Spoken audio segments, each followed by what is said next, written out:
గురుగారు ఎక్కడ చూసినా కూడా సమంత మ్యారేజ్ గురించి మాట్లాడుకుంటున్నారు. రెండో మ్యారేజ్ చేసుకుంది. సమంత అండ్ రాజ్ నిడుమోర్ ఇద్దరు కూడా వివాహం చేసుకున్నారు. అయితే ఈ పెళ్లి జరిగిన పద్ధతి ఏదైతే ఉందో దీని గురించి ఎక్కువగా చర్చిస్తున్నారు. భూత శుద్ధ వివాహం చేసుకున్నారు అని అంటున్నారు. సాధారణ వివాహాలు మనం ఎప్పుడు చూస్తూనే ఉంటాం. సాధారణ వివాహానికి భూత శుద్ధ వివాహానికి ఏంటి గురుగారు తేడా? ఇలా ఈ పద్ధతుల్లో వివాహం చేసుకోవడం వల్ల ప్రత్యేకంగా ఫలితాలు ఏముంటాయి? ఓవరాల్గా ఏంటి అసలు ఈ వివాహం గురించి మీ మాటల్లో చెప్పండి. గంధర్వ వివాహము, భూతశుద్ధ వివాహము, స్పర్శ వివాహము, అలాగే నేత్ర అవలంబన వివాహము, అలాగే మంత్ర వివాహము, ఆకర్షణ వివాహములని ఒక 9 రకాల వివాహాలని మన ధర్మశాస్త్రంలో చెప్పబడింది. ఇవి కలియుగములో నిషిద్ధము అని ఎక్కడా చెప్పలేదు, కానీ వీటిని సందర్భానుసారంగా చేస్తూ ఉంటారు. గంధర్వ వివాహం అయిందండి అంటారు. మీరు ఎక్కడైనా విన్నారో లేదు? గంధర్వ వివాహం అంటే ఏంటి మీ దృష్టిలో తెలుసా? గంధర్వ వివాహము, అలాగే దాని పేరేంటి, ఈ యొక్క భూత వివాహము, మంత్ర వివాహము, అలాగే నేత్ర వివాహము, అలాగే స్పర్శ వివాహము, ఇవన్నీ కూడా మనకి పూర్వం నుంచి ఉన్నప్పటికీ కాలంలో ఎక్కడ మనము ఈ మధ్యలో ఈ 2000 యుగంలో మనం వినలా. కొత్తగా ఈ పదం వినేటప్పటికీ అందరూ కూడా ఆకర్షితులయ్యారు. గంధర్వ వివాహం దేవతలు చేసుకునేవాళ్ళు. ఈ భూత వివాహము, భూత శుద్ధి వివాహము, మంత్ర వివాహములు, అలాగే స్పర్శ వివాహములు కొన్ని ఋషులు చేసుకున్నారు. భూత వివాహము అంటే ఏంటంటే ఒకళ్ళు ఏదైనా ఒక స్త్రీ ఆర్ పురుషుడు ఎవరైనా సరే పరస్త్రీతో పరపురుషుడితో సంభోగం జరిగినప్పుడు వీళ్ళ ఇద్దరి యొక్క జాతకాలు, అంటే వీళ్ళు సంసారం చేసుకున్నప్పుడు, వివాహాన్ని వైదిక పరంగా చేసుకున్నప్పుడు దానిని పూర్తిగా ఇప్పుడున్నటువంటి ప్రాకృతిక భాషలో చెప్పాలంటే డైవర్స్ ఏదైనా మనం తీసుకున్నప్పుడు దీని తర్వాత ఒక వివాహం చేసుకోవాలి అంటే వాళ్ళకు ఒక శుద్ధి అనేటువంటిది అవసరం. అంటే ప్రత్యేకంగా రెండో పెళ్లి చేసుకున్న వాళ్ళు మాత్రమే ఈ ప్రక్రియను చేసుకుంటారంటారు.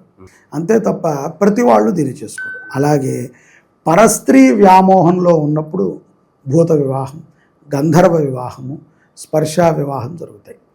ఇప్పుడు దాన్ని సుప్రీంకోర్టు ఈ పరిశోధనలన్నీ చేసే మనకి ఓయో రూములు కానీ వీటన్నిటినీ కూడా ప్రవేశపెట్టింది. ఎందుకంటే స్త్రీకి సమ్మతమైనప్పుడు పురుషుడు ఆ స్త్రీతో ఎందుకు వెళ్తారు? వాళ్ళ రూమ్కి ఏమన్నా ధర్మం గురించి చర్చించడానికి వెళతారా? తప్పు చేయడానికే కలయిక కోసమో వెళతారు.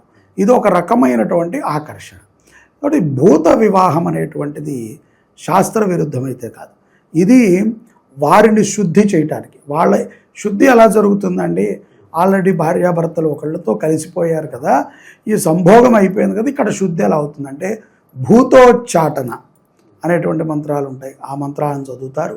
దాని విధి వేరే విధంగా ఉంటుంది. ఇక్కడ మంగళసూత్రము కట్టటము, తలంబ్రాలు, ఇవన్నీ అన్నీ ఉంటాయి. అన్నిటినీ ఉంటాయి.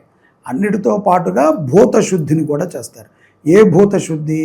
శరీరాన్ని పరపురుషుడు స్పర్శించినటువంటి శుద్ధి. ఈ మనస్సులో పరపురుషుడితో కొంతకాలం ఉన్నాం, ఈ మనస్సులో పరస్త్రీతో ఉన్నాం. ఈ ఇరువురు కూడా ఇప్పుడు ఏదైతే వివాహమైనదో వాళ్ళిద్దరికీ ఇంతకుముందు పెళ్ళిళ్ళు అయ్యి ఉంటాయి కదా. అందుకనే ఈ కార్యక్రమాన్ని తప్ప కొత్తగా పెళ్ళయ్యేటువంటి వాళ్ళు దీనిని నిషిద్ధం చేస్తారు. పూర్వము ఋషులు ఆ పని చేసేవాళ్ళు. అందుకనే ఋషి మూలాన్ని తెలుసుకోకూడదు, నదీ మూలాన్ని తెలుసుకోకూడదు, గురు మూలాన్ని తెలుసుకోకూడదు. గురు మూలం తెలిసిందనుకోండి, ఏదో ఒక గర్భం నుంచి పుట్టినవాడే కదా, ఈయనకి పెళ్ళయింది కదా, ఈయనకే అన్నీ ఉంటాయి. ఋషి మూలము కూడా ఒక్కొక్క ఋషులకి 4-5 భార్యలు ఉండేవాళ్ళు. ఋషి పరంపర అంత గొప్పది, అది తప్పు కాదు. ఆ రోజులలో ఆ 4-5తోనే వాళ్ళు నచ్చితే సంసార బలవంతం ఎవరు ఎక్కడా కూడా చేయరండి. ఇది మన సనాతన ధర్మంలో ఎవరిని ఏ స్త్రీని కూడా ఎక్కడా బలవంతం చేసినట్టు లేదు. బలాత్కారం చేసిన వాడికి కాలం సరైనటువంటి సమాధానం చెప్పింది. ఇష్టముతో ఒక్కొక్కళ్ళు 4 వివాహాలు చేసుకున్నారు, లేదా వదిలేసినటువంటి వాళ్ళని వివాహం చేసుకున్నారు, ఇష్టపడి వివాహం చేసుకున్నారు. పురుషుడికి 2వ వివాహమైన, స్త్రీకి 2వ వివాహమైన ఈ భూత శుద్ధి అనేటువంటిది కర్ణాటక, తమిళనాడు, కొన్ని ప్రాంతాలలో, ఆంధ్రాలో కూడా కొన్ని సందర్భాలలో కొంతమంది జ్యోతిష్కులు తెలిసినటువంటి వాళ్ళు చేస్తుంటారు. దీనిలో కదళీ వివాహం కూడా చేయండి అంటారు. ఈ కదళీ వివాహం ఏమిటి? వివాహానికి ముందు చేసేది.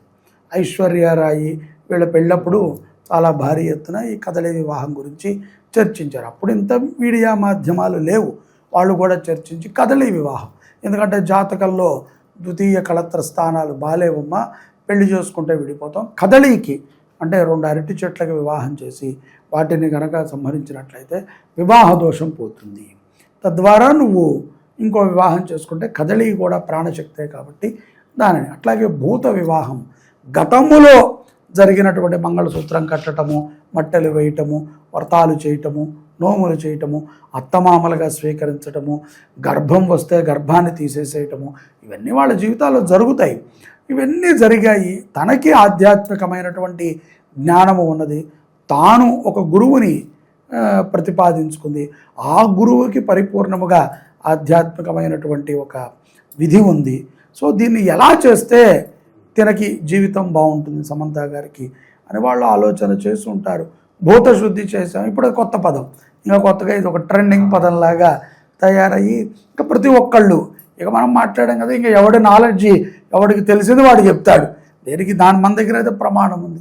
గంధర్వ వివాహం ఎలా చేస్తున్నారు? గంధర్వ వివాహం పూర్వం నచ్చితే గంధర్వుడు మనకి వివాహములో గంధర్వుడికి ఒక మహా వ్యాసాన్ని కూడా చెప్పారు. అప్పగింతలని ఉంటాయి వివాహంలో. అప్పుడు గంధర్వుడు వాళ్ళ మధ్యన ఉండి గంధర్వుడే వాళ్ళిద్దరిని కూడా సాంసారికానికి ప్రేరేపణ చేస్తారు. ఎంతసేపు శారీరక సంబంధం కోసం పెళ్లి చేసుకుంటామా? కష్టసుఖాలు పంచుకోవాలి, వాళ్ళ నుంచి ఒక సంతానం కలగాలి, ఆ సంతానం ప్రయోజకం అవ్వాలి. సో ఇన్ని ఉంటాయి. ఇవన్నిటినీ పక్కన పెట్టి బాగుంది కాబట్టి, ఆస్తి ఉంది కాబట్టి చేసుకున్నారండి, లేకపోతే అమ్మాయికి ఫ్లేమ్ ఉంది కాబట్టి వాడిని పడేసింది, అంతే కదా. పైన ఉన్నవాడు పైలానే ఆలోచిస్తాడు, కింద వాడిని ఎందుకు చూస్తాం? కాబట్టి ఈ భూత శుద్ధి అనేటువంటిది తమ యొక్క శరీరములో అవలంబమైనటువంటి కొన్ని లక్షణాలను మార్చుకుంటానికి, బుద్ధిని మార్చడానికి, తమకి ఉన్న చుట్టూ నెగటివ్ ఎనర్జీని. ఎందుకంటే చాలామంది మాట్లాడుకుంటారు, వాళ్ళేం చిన్నవాళ్ళు కాదు కదా. ఒక ఋషి ఒక పని చేస్తే అనేక మంది ఋషులు మాట్లాడుకుంటారు. ఒక దేవుడు ఏదైనా ఒక తప్పిదం చేస్తే చుట్టూ ఉన్న సమాజం మాట్లాడుతుంది. కానీ ఇవన్నీ మన శాస్త్రంలో ఉన్నాయి. వీటిని మనం ఇవాళ రేపట్లో చూస్తున్నాం కదా, పెళ్ళిళ్ళే సరిగ్గా జరగవు. కెమెరామ్యాన్ తప్ప పూజారికి కానీ లేకపోతే అక్కడ జరిగే విధికి కానీ తల్లిదండ్రులకి లెక్కలేదు, పెళ్లి చేసుకున్న వాళ్ళకి అస్సలు లెక్కలేదు. ఇంకా మనం మాట్లాడితే ఏమంటామంటే ప్రతి వాడిని పంతులు అంటాం, అంతే. పంతులు గారు అని కూడా అనం. చివరికి అంత దౌర్భాగ్య స్థితిలో మనం ఉన్నాం కాబట్టి మన పెళ్ళిళ్ళు పెటాకులే అవుతాయి, అంతే. ఇంకొకటి ఊరికూరికనే కోపాలు రావటం, ఊరికూరికనే విడిపోవటం, ముహూర్తం టైంకి మంగళసూత్రం కట్టడం మానేసి లేకపోతే సుముహూర్తం చేసుకుంటాం మానేసి కెమెరామ్యాన్తో మాట్లాడటం, మేకప్ల మీద డెకరేషన్ల మీద మనం ఉంటున్నాం. కాబట్టి భూతశుద్ధి అనేటువంటిది 2వ వివాహానికి మ్యాండేటరీ, అది కంపల్సరీ చేసుకోవాలి. దీనికి ముందు వాళ్ళకి సప్తనది స్నానాలు చేయించారు, అలాగే వాళ్ళకి ఎన్నో ప్రాయశ్చిత్తాలు చేయించారు, ఎన్నో దానాలు చేశారు. దాని తర్వాత వివాహాన్ని చేసుకున్నారు. సర్వసాధారణంగా ఏ స్త్రీ ఏ పురుషుడితో కలిసి ఉన్నా తప్పులేదు. వివాహం అనేటువంటి ఒక సంస్కారం ఇది, అర్థమైందండి. ఇది ఒక వివాహం. మనం ఏం పిలుస్తాం దాన్ని? మన పత్రిక మీద ఏం రాస్తాం? వివాహ మహోత్సవం అంటాం కదా.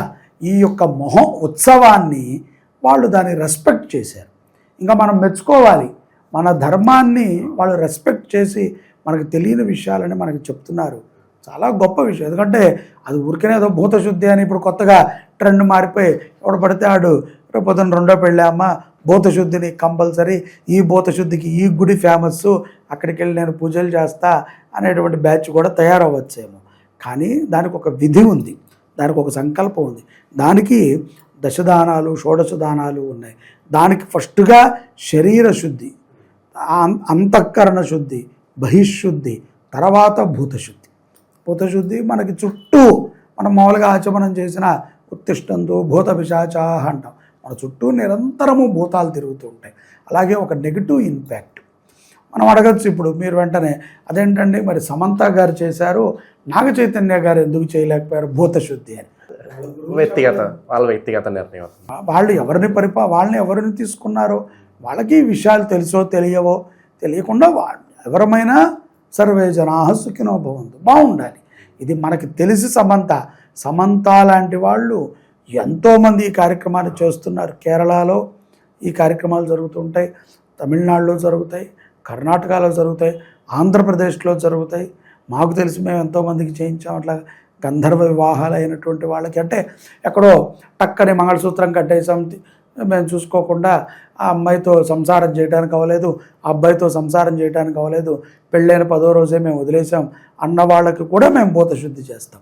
భూతశుద్ధి అనేటువంటిది నీ మీద ఉన్నటువంటి నెగిటివ్ ఇంపాక్ట్ని తీసి నిన్ను ఈ యొక్క వివాహ మహోత్సవంలో కలిపి మీ ఇద్దరు ఉన్నటువంటి ఉత్తర జీవితాన్ని మంచిగా సౌభాగ్యంగా ఇచ్చి సత్సంతానానికి కారణమవుతుంది. అసలు ఈ భూతశుద్ధి వివాహం అంటే ఏంటి, దేనికి చేసుకుంటారు, చేసుకోవడం వల్ల కలిగే ఫలితాలు ఏంటి, అందరికీ అర్థమయ్యేలాగా సరళంగా అద్భుతంగా వివరించారు. ధన్యవాదాలు. నమస్కారం.